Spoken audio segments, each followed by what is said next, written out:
Simon-Pierre. Merci, Madame la Présidente, pour vos salutations. Toujours un plaisir d'être avec vous.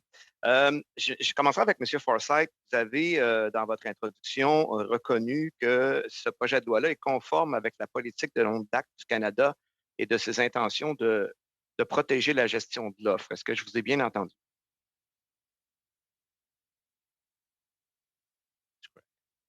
Yes, sir. Donc, Yes, Madam Chair. c'est une continuité, ça va dans le sens des intentions qui sont verbalement émises.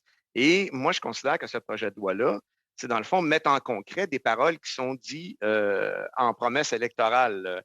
Euh, Vous avez mentionné que ça pourrait représenter un risque dans les négociations. Ma question, est-ce qu'à chaque fois qu'on ouvre des négociations avec un pays pour une entente de libre-échange, est-ce qu'il n'y a pas toujours un risque, justement, et qu'il faut être vigilant et protéger tous nos secteurs clés? Thank you for the question.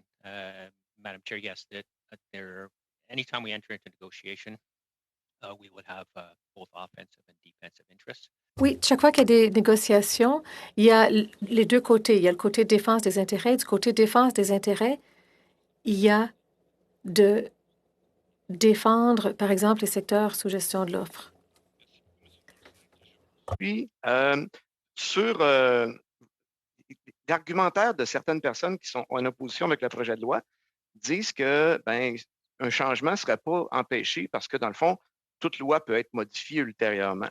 Donc, un gouvernement qui voudrait, qui aurait cette loi-là, donc qui verrait son mandat de négociation limité, pourrait toujours revenir devant le Parlement. Est-ce que ça, c'est exact?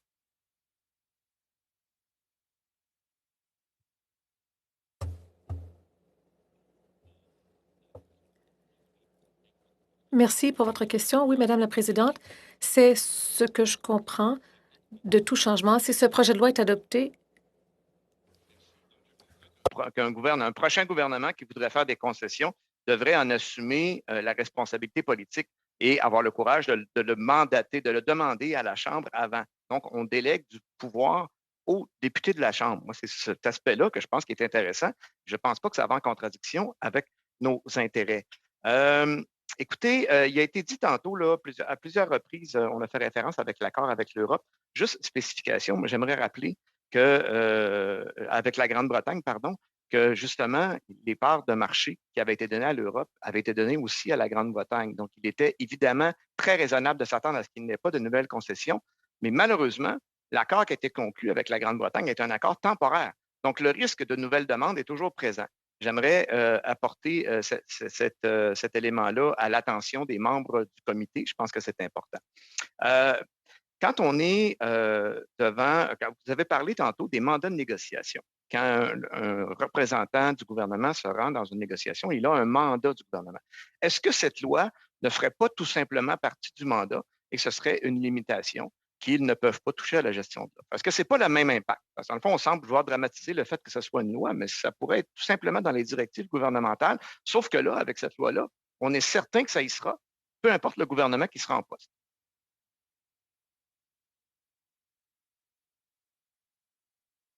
I think if this bill were, thank you for the question. merci de votre question. Si le projet de loi était adopté, je ne verrais pas le besoin que ce soit inclus dans le mandat de négociation. On le mettrait sans doute quand même. Mais les négociateurs savent ce qu'il y a dans la loi. Ce serait clair. Vous convenez avec moi que ce serait un peu l'équivalent, là? C'est juste qu'on prédéfinit d'avance le mandat de négociation d'un futur gouvernement, peu importe sa couleur.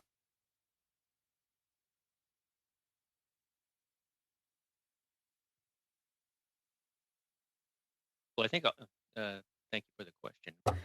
Merci pour votre question.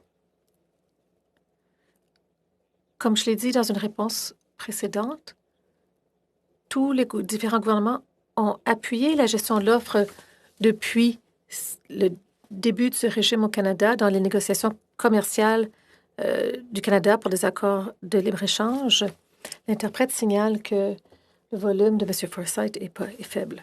Merci. L'interprète signale que le volume est faible. Peut-être si on peut l'ajuster pendant que je pose ma prochaine question.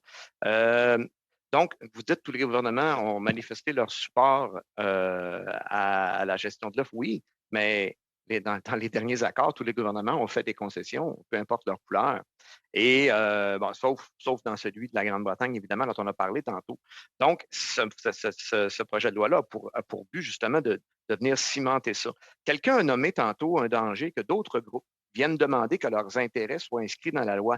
Est-ce qu'il n'y a pas là un peu de charriage en tout respect, là, parce que les autres groupes ne sont pas sous gestion de l'offre? L'idée, c'est que si on augmente les concessions, le système de gestion de l'offre, à un moment donné, ne pourra plus fonctionner. Pour qu'un système de gestion d'offre fonctionne, il faut qu'on contrôle l'offre. La logique est là. Et j'aimerais vous entendre là-dessus. Peut-être monsieur Fowler de...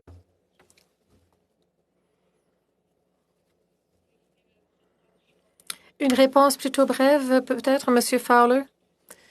Réponse, je vais essayer de le faire, Madame la Présidente. Merci pour la question. C'est vrai que la gestion de l'offre repose sur 3 piliers.